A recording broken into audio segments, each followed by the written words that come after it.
wabarakatuh. Salam sejahtera untuk kita semua, siswa-siswi sekalian. Selamat pagi. Semoga kalian semua dalam keadaan sehat walafiat, dan semoga pada hari ini kalian selalu bersemangat dalam mengikuti mata pelajaran yang akan disajikan pada hari ini. Saya akan menjelaskan materi fisika tentang listrik dinamis.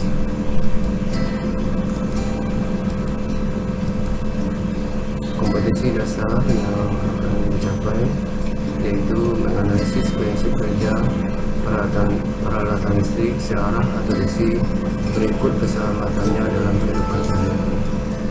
Indikatornya adalah memahami arus listrik dan pengukurannya, memahami hukum Ohm, menjelaskan arus listrik dalam rangkaian tertutup, menganalisis hambatan sepotong kawat pengantar, menganalisis rangkaian hambatan, menganalisis gabungan sumber tegangan listrik, memahami hukum dua Kirchhoff, menganalisis energi dan daya listrik, menganalisis prinsip kerja peralatan listrik searah atau DC dalam kehidupan sehari-hari.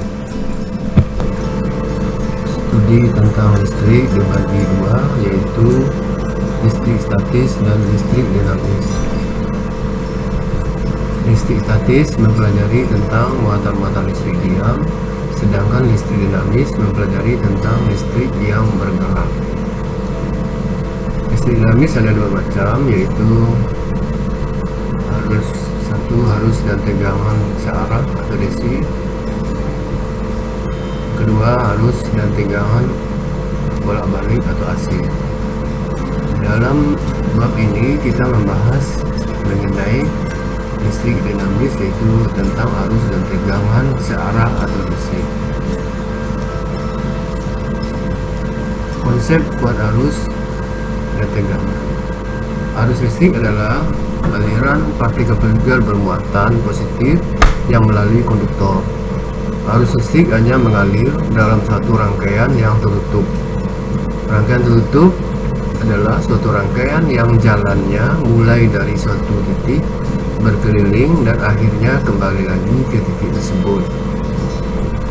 Ya, perhatikan gambar, dan di sini ada cobaan. Nah, di sini ada sebuah baterai, kemudian ada kabel penghubung dan lampu.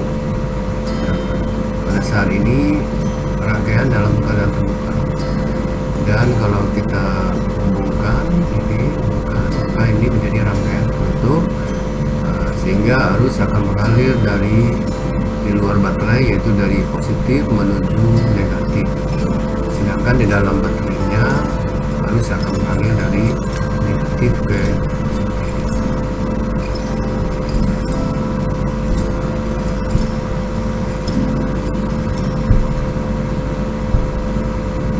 Kemudian kita masuk ke kuat arus listrik.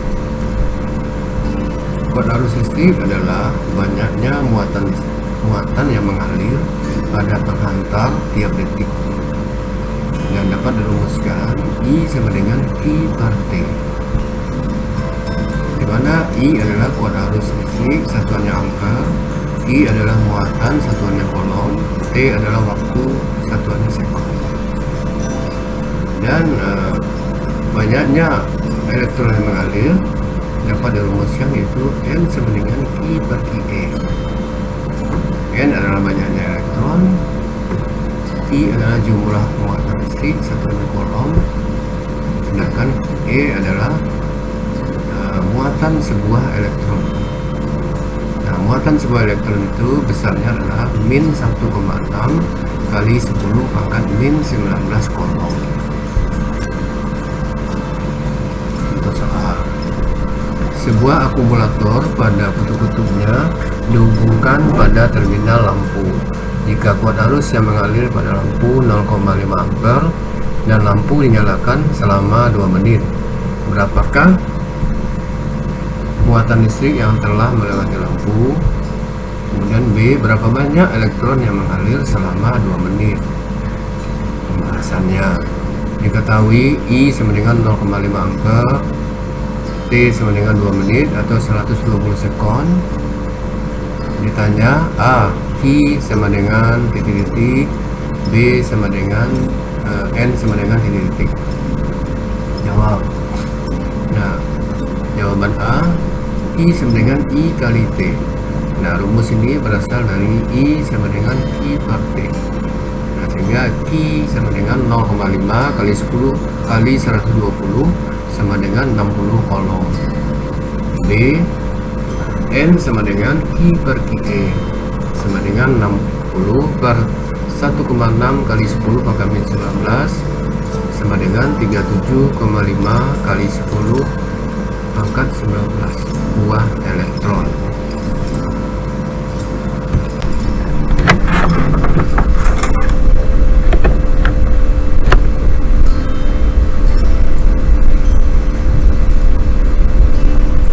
Kemudian kita masuk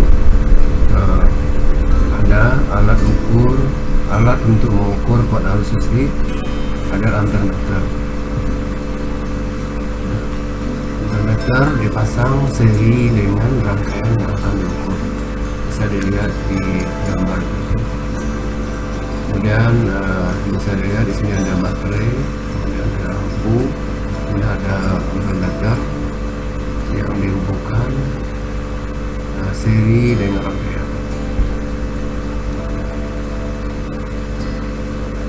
Ini adalah sebuah DC, ampermeter DC, di mana yang merah adalah merupakan kutub positif, sedangkan yang hitam adalah negatif.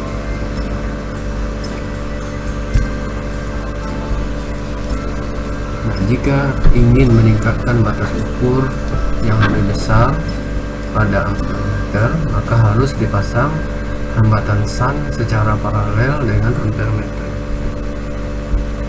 Nah, di gambar, nah, RSH adalah hambatan sun, RA adalah hambatan dalam dari ampermeter. Nah, R sun-nya dipasang paralel supaya kita bisa mengukur batas ukur yang akan lebih besar. Jadi mengukur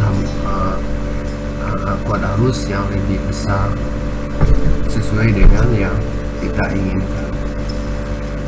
Nah, besar hambatan sun yang dipasang pada ampermeter tersebut adalah rumusnya RSH sama dengan 1 per N-1 kali RA. Nah, di mana RSH adalah hambatan sun satuan yang ohm, N adalah N sama dengan I per IA sama dengan kelipatan batas ukur. I adalah batas ukur sesudah dipasang hambatan sun. IA adalah batas ukur sebelum dipasang hambatan sun.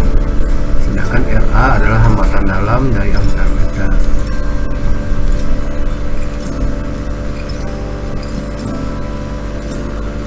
Alat untuk mengukur tegangan listrik adalah voltmeter. Voltmeter harus dihubungkan paralel pada komponen listrik yang akan diukur tegangannya. Seperti pada gambar, voltmeternya dihubungkan paralel dengan lampu.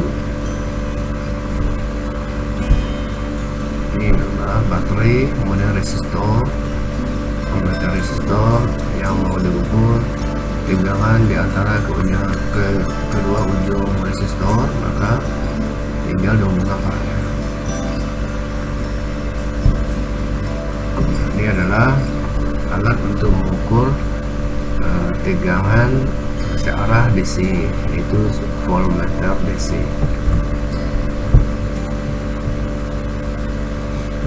Nah, seperti pada saat Anda menggunakan ampermeter, jika jarum pada voltmeter melewati batas skala maksimal, berarti beda potensial yang Anda ukur lebih besar dari kemampuan alat ukur, sehingga Anda harus memperbesar batas ukurnya. Caranya dengan memasang resistor atau hambatan muka secara seri pada voltmeter, seperti pada gambar. Nah, di situ ada RM adalah hambatan muka, sedangkan RV adalah hambatan dalam dari voltmeter. Jadi dihubungkan seri. Nah, besar hambatan muka yang dipasang pada voltmeter tersebut adalah Rm sama dengan N-1 kali Rv. Nah, di mana N adalah V per PV. V adalah batas ukur pada saat voltmeter dipasang Rm. Setelah dipasang Rm, sedangkan VV adalah batas ukur untuk voltmeter sebelum dipasang Rm.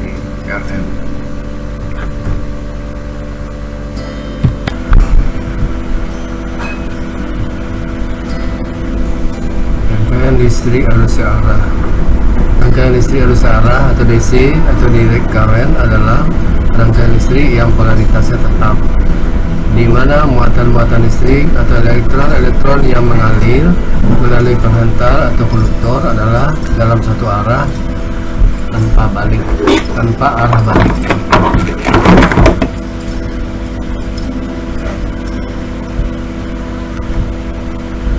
Ya, seperti pada gambar.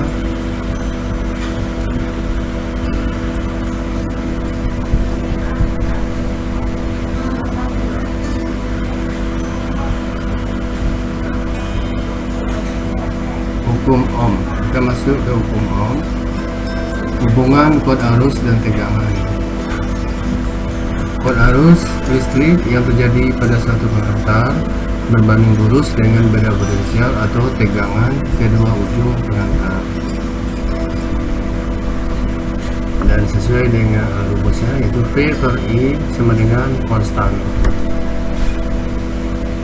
V per I sama dengan R. Jadi konstanta itu sama dengan nilai R, atau V sama dengan I kali R. Nah, berdasarkan grafik bisa dilihat bahwa I, V dan I linear. Jadi yang ini adalah menyatakan besarnya hambatan. Ini adalah grafik perbandingan V I pada hukum Ohm. Kemudian hambatan listrik. Faktor-faktor yang mempengaruhi hambatan suatu penghantar. Yang pertama adalah panjang kawat, yang kedua jenis kawat, yang ketiga luas penampang penghantar. Secara matematis dapat ditulis R sama dengan Rho L per A. R sama dengan hambatan kawat, satuannya ohm.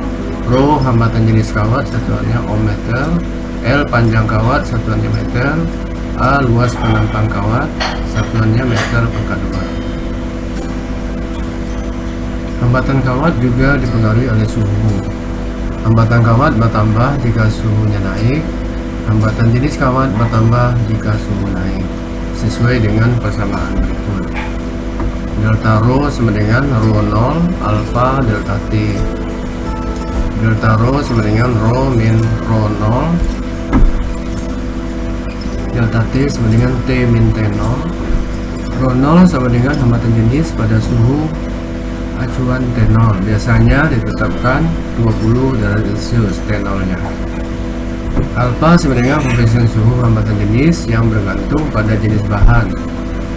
Perhatikan tabel koefisien suhu hambatan jenis pada 20 Celcius. Nama bahannya yang pertama perak, alfanya 0,0038 per Celcius. Tembaga 0,0039 per Celcius. Aluminium 0,0040 per Celcius. Tungsten 0,0045 per derajat Celcius. Besi 0,0050 per derajat Celcius. Grafit atau karbon min 0,0005 per derajat Celcius. Germanium min 0,05 per derajat Celcius. Silikon min 0,07 per derajat Celcius. Hambatan sebanding dengan hambatan jenis. Hambatan sebanding dengan hambatan jenis Rho. Oleh sebab itu dapat ditulis persamaannya delta R sama dengan R0 alfa delta T, di mana delta R sama dengan R min R0.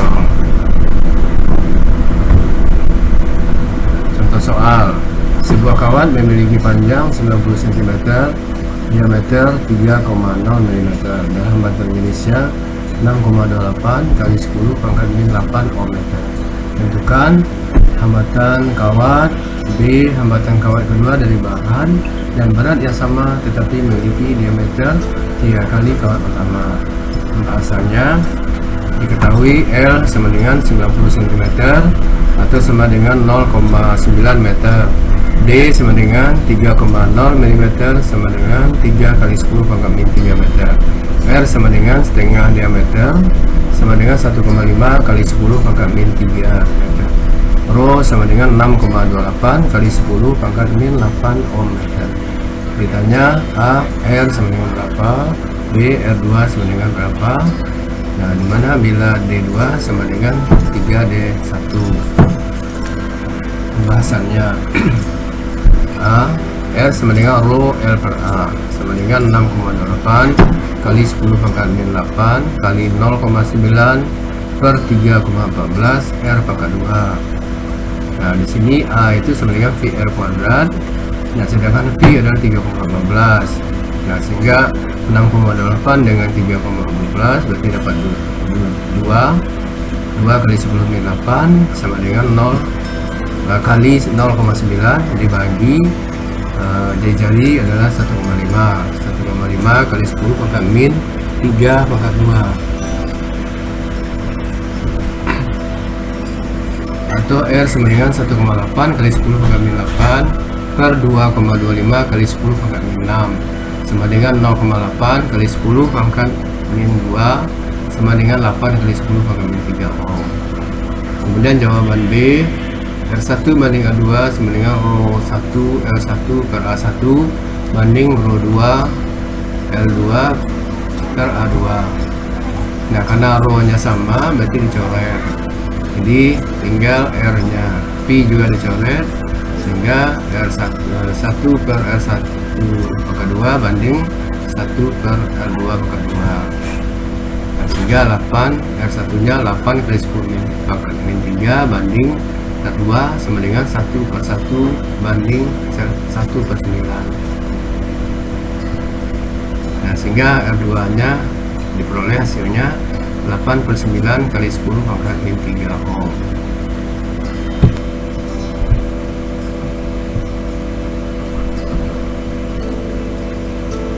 Hukum Kirchhoff 1 berbunyi, pada rangkaian listrik yang bercabang, jumlah arus yang masuk pada suatu titik cabang sama dengan jumlah kuat arus yang keluar dari titik cabang itu. Atau dapat dirumuskan yaitu sigma I masuk sama dengan sigma I keluar. Ya, lihat di gambar ini, arus yang masuk 2 ampere sedangkan arus yang keluar melalui titik cabang 2 ampere juga, yaitu melalui X 1,33 ampere sedangkan melalui Y 0,67, jadi jumlahnya 2 ampere. Nah, ini arus yang masuk ke cabang ini adalah 2 dan 2 ampere, X nya 2 ampere, Y nya 2 ampere, sedangkan yang masuk adalah 4 ampere.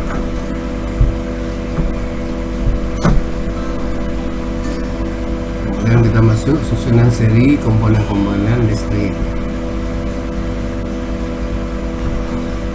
Untuk komponen-komponen listrik yang disusun seri, hambatan penggantinya sama dengan jumlah hambatan komponen. Nah, di sini ini adalah seri R1, R2, R3. Jadi jumlah tegangannya sama pada P1 ditambah P2 tambah P3 sama dengan tegangan sumber. Tapi arus yang masuk melalui masing-masing resistor adalah sama, I nya sama. Hambatan pengganti seri dapat ditulis S sama dengan sigma RI I sama dengan 1 sampai N, atau sama dengan R1 tambah R2 tambah R3 dan seterusnya.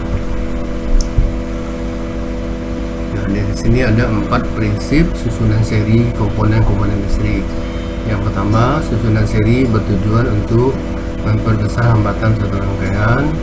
Yang kedua, kuat arus melalui tiap-tiap komponen sama, yaitu sama dengan kuat arus yang melalui hambatan pengganti serinya, atau I1 sama dengan I2 sama dengan I3 sama dengan I total.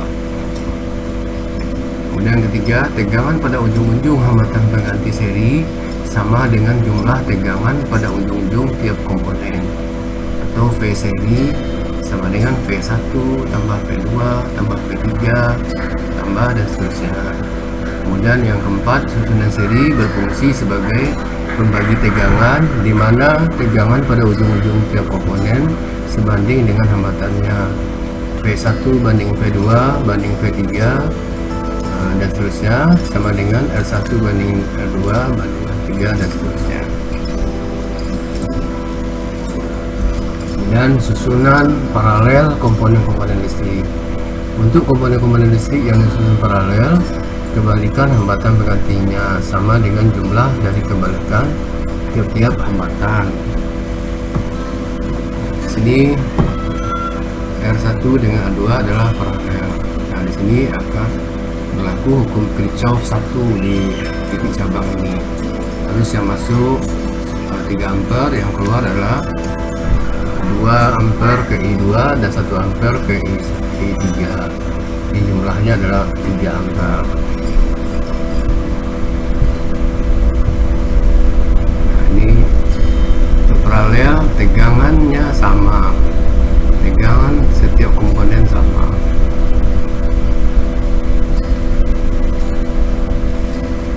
Kemudian tegangannya sama, sama-sama 2 volt, tapi arusnya yang berbeda.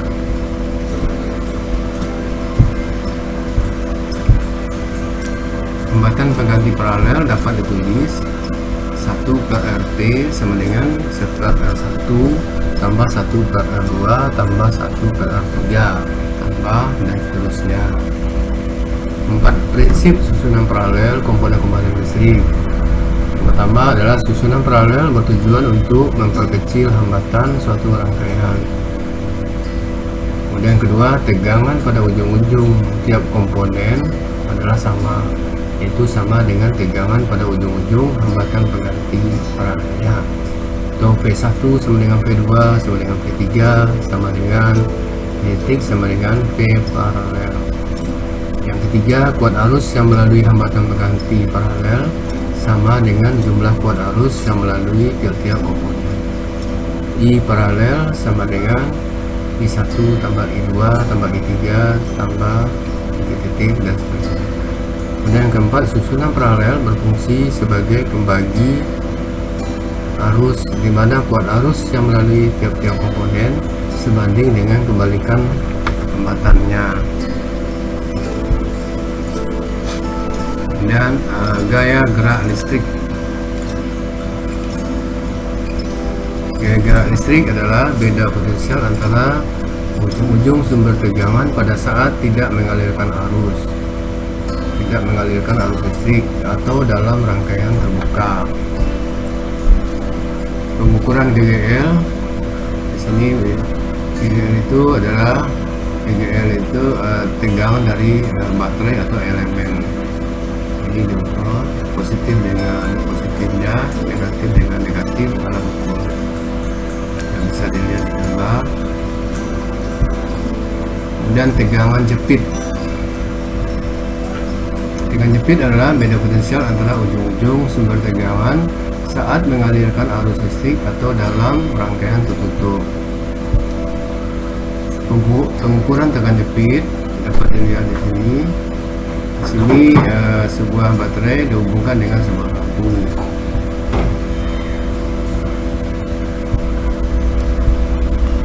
Nah, susunan seri GGL. Jadi seri GGL itu misalnya baterai, 3 buah baterai dihubungkan seri. Nah, sehingga GGL totalnya adalah N kali E. Jadi kalau misalnya baterai itu satu buah baterai GGL 1,5, berarti kalau ada 3 baterai berarti 3 kali 1,5. hambatan dalam totalnya adalah N kali R. Jadi kalau 3, R nya misalnya 1 ohm, berarti 3 kali 1. E GGL, R hambatan dalam, N adalah jumlah baterai. Kemudian GGL dihubungkan paralel seperti ini, positif dengan positif ya. Nah, sehingga E totalnya adalah sama dengan E, sama dengan GGL salah satu dari baterai atau elemen.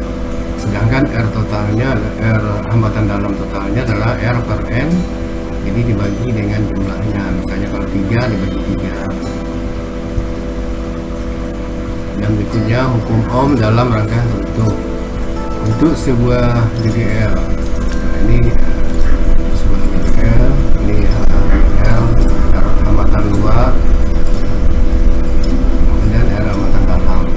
Kuat arus yang mengalir dalam rangkaian adalah I sama dengan E dibagi hambatan luar ditambah hambatan dalam, E per R tambah R. Dan tegangan jepit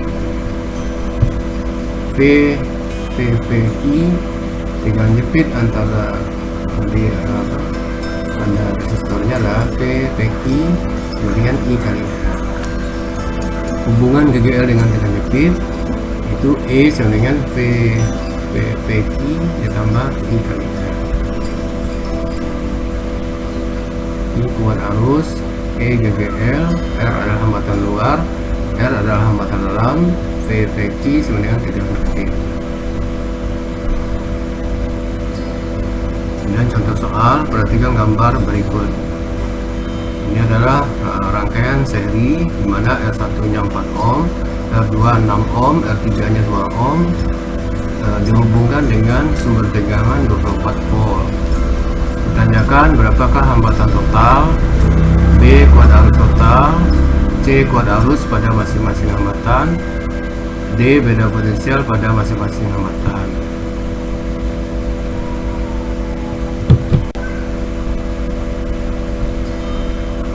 Nah, penyelesaiannya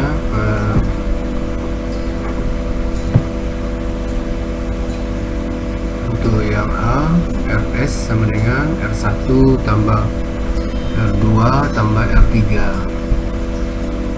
RS sama dengan R1 nya 4, R2 nya 6, R3 nya 2, jadi RS nya 12 ohm. Kemudian untuk B, I sama dengan V per RS, V nya 24, RS nya 12, maka I nya sama dengan 2 ampere. Kemudian C, I1 sama dengan I2 sama dengan I3 sama dengan 2 ampere. Jadi karena dia rangkaian seri, maka arus yang mengalir pada R1 sama dengan arus yang mengalir pada R2 sama dengan arus yang mengalir pada R3 atau sama dengan I. Dan D, V1 ada beda potensial pada R1 ada I1 kali R1 sama dengan 2 kali 4 sama dengan 8. V2 nya I2 kali R2 2 kali 6 sama dengan 12 volt. V3 nya adalah I3 kali R3 sama dengan 2 kali 2 sama dengan 4 volt. Nah, sehingga kalau jumlah V1 tambah V2 tambah V3 sama dengan 24. Jadi V1